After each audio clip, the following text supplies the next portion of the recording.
My name is Ondřej Zamazal.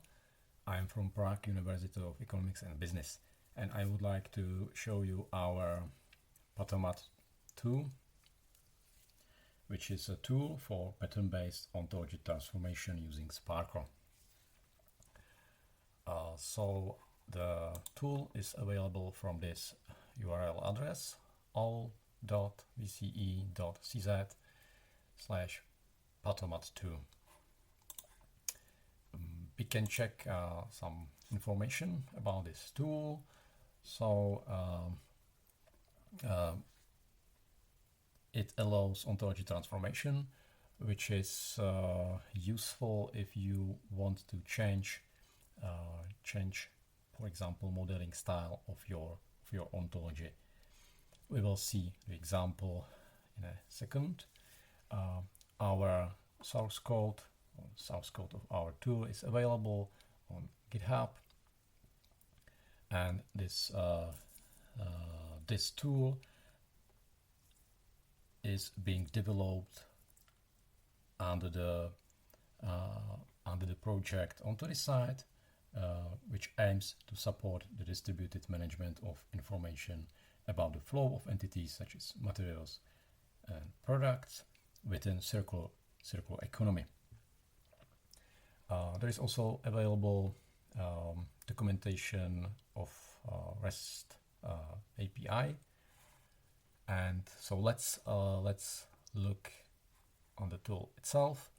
So there is the first function is the load, or the entry function is the load, where you can load ontology and transformation pattern. Actually, you can load more transformation patterns at once, which could be useful if you have different variants of transformation pattern, very close variants, so you can see them within one batch of results. And maybe first I will show you the example ontology and example transformation pattern before we apply it. What we also have already prepared some transformation examples directly from the web page, so it is enough just to check, to click on it, and then you can apply them. So we will use BPO ontology. This is ontology. This is ontology from circular domain. It stands for building product ontology, and it focuses on how different product components can be assembled. We can check the documentation a bit. We can see assembly class, which is subclass of component. There are different relations, and assembly also has some components. There are all the different classes, of course, but let's check the transformation pattern. Transformation pattern that we will apply is the CAT, C-A-T, which stands for class by attribute type. And this transformation pattern, as we will see, it enables us to materialize some subclass, some new subclass of already existing entity. Maybe I also show you the ontology again, but within the Protege editor, we can see that there is assembly class, which is subclass of component, but assembly as such, as itself, doesn't have any subclasses. So we will return to transformation pattern. So this is class by attribute type transformation pattern, the specific one, but I will describe you generally what is the structure of transformation pattern. So the first, there is source ontology pattern, OP source, then there is target ontology pattern, OP target, and finally there is a section of naming transformation. The OP source and OP target is very similar, but source one is used for detection of pattern instances within the ontology on which the transformation will be applied. So in this case, we can see that, and it consists of triples. So there are three triples. We can see that there is some property, object property with its domain A and range B. And moreover, the B has certain subclass, which is here C. Then there is also possible to use filters within the ontology pattern source. In some cases it could be useful. So there is just only condition that A must be different to B. Then there is a target ontology pattern. You can see the very same first three triples which are repeated, and then there are some new ones. In our ontology transformation process, it means that if the triples are repeated, it will be kept in the ontology. If we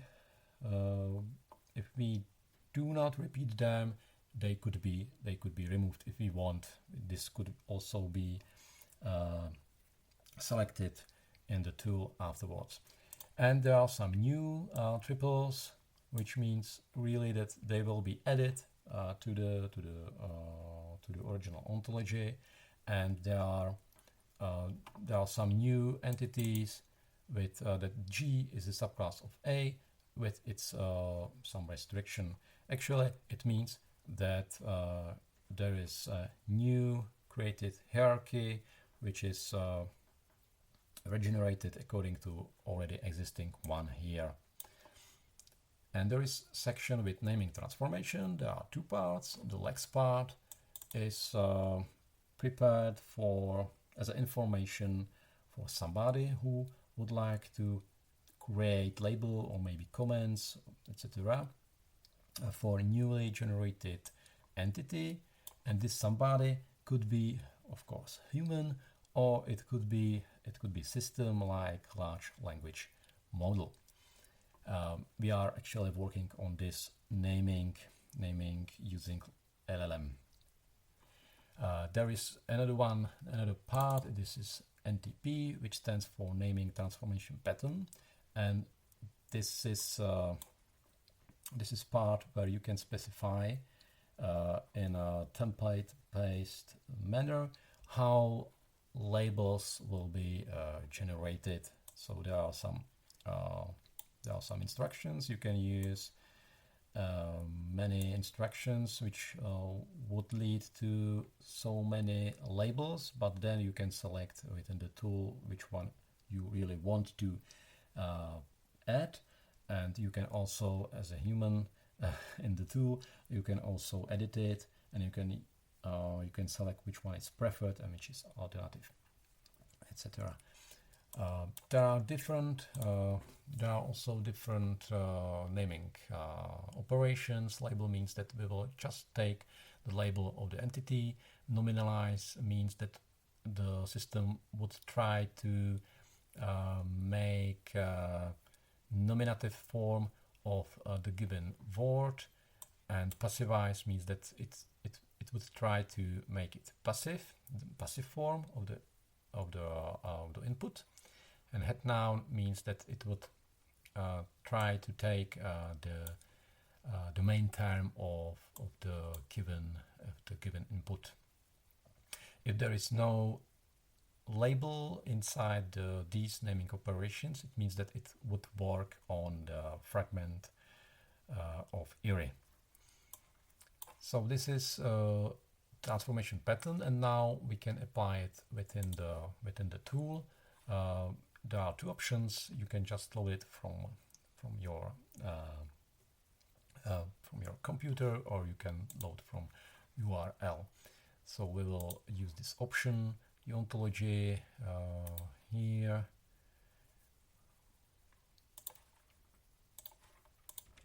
and the transformation pattern is here, or you could also use already prepared transformation example as a whole.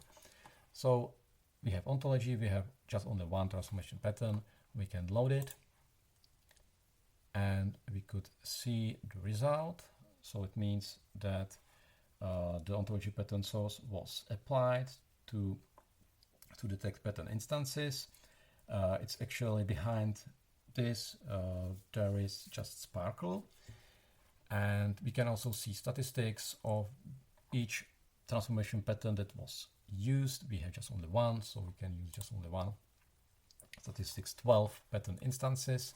We can see the pattern name in first column. We can see matching bindings, which means the pattern instances, and how the variables were bound to the real entities from the ontology. Then there is column with the transformation SPARQL.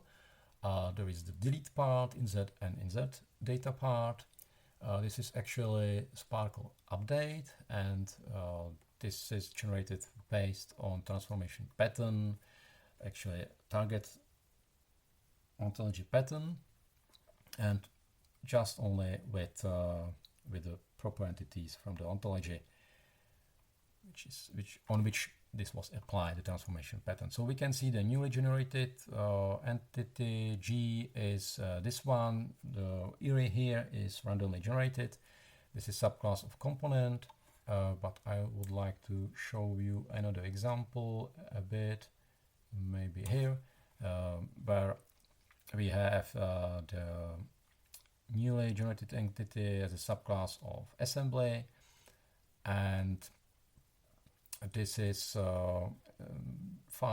restricted on the existing structure from the source ontology pattern, and the restriction is used here, that this ontology is restricted on values from singular entity.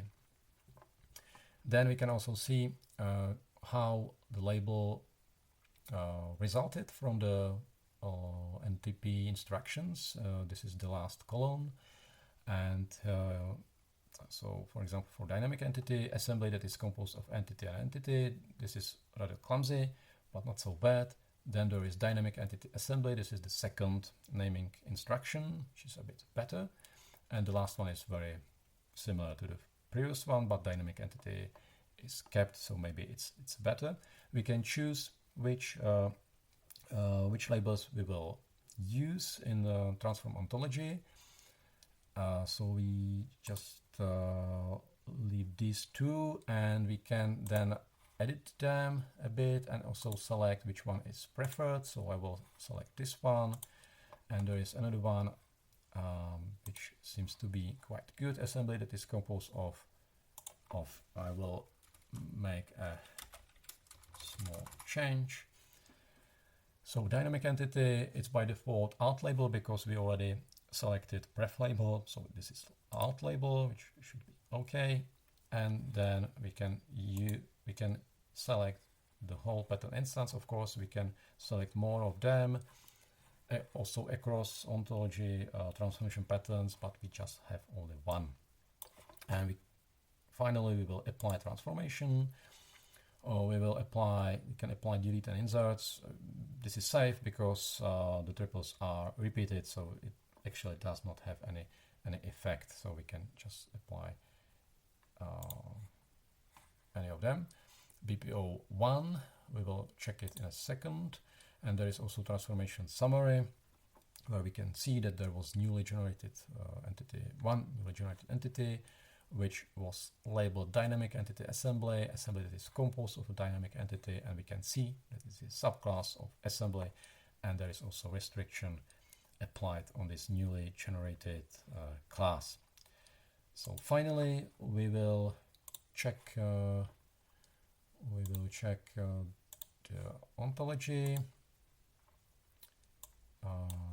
Check the ontology, but I'm not sure that this one is correct. Probably yes. And new expand all, and yes, we can really see that before there was just only assembly, and now we can see dynamic entity assembly as a subclass of assembly. So that's good result that we expected.